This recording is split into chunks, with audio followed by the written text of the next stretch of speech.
thing, what actually destroys your vision. Okay. And one thing that destroys the vision is being a diabetic.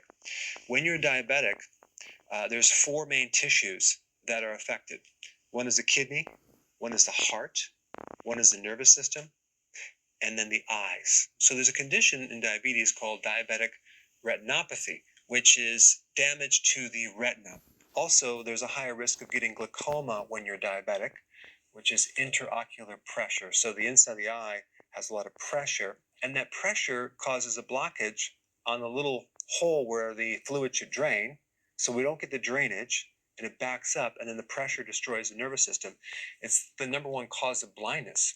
The retina is basically an extension of your brain. You have part of your brain sticking out in your eye that's collecting information and pulling it in there. So when you have a blood sugar issue, the excess sugar destroys the tiny vascular system that goes to the nerve, and it basically starves off the nervous system, and you can go blind. Then we have other conditions of the eye, like macular degeneration. Another situation where you're getting poor circulation in the back part of the eye, and it's involved in a lot of different conditions. And even aging will cause degeneration of the macula. And then you have the cataract, which there's an opaque white cloud on the lens of the eye. And this is also very common in diabetics and even pre-diabetics or people who have insulin resistance. So if a high amount of sugar in the blood destroys the eye and the vision, then doing the opposite and reversing that is going to improve your eyes in different aspects. And this is why fasting is so powerful because, first of all, you're normalizing your blood sugar, you're running your body on ketones, but you're actually improving your blood sugars. So anything that improves the blood sugars will help indirectly improve the different aspects of the eye. And when you're doing fasting, you're also going to kick your body into autophagy. Autophagy is a condition where your body is cleaning up old, damaged proteins, whether it's floaters in the eye or scar tissue in the eye. This will actually help recycle damaged tissues and give you new tissues. And for someone to go on autophagy, you would have to at least do 18 hours of fasting. And I just want to quickly tell you about my experience with my vision recently. Um, I'd say about a month ago, I started needing these glasses. And right about that same time, I went from an 18-hour fast to a 21-hour fast, just a couple more hours. And it was amazing because I not only noticed significant changes in my focus and my memory, but also in my vision. Now, there's not a tremendous amount of research in the area of improving your vision doing fasting. However, if you do a search online for this, you'll find quite a few people that have noticed improvements in their vision by doing fasting. So it's worth a shot. And if you yourself have experienced improvements in your vision, go ahead and comment below. If you're consuming foods high in lutein, for example, that would be in the cruciferous vegetables, you can also help reduce the risk of macular degeneration. So it's really important to consume nutrient-dense foods.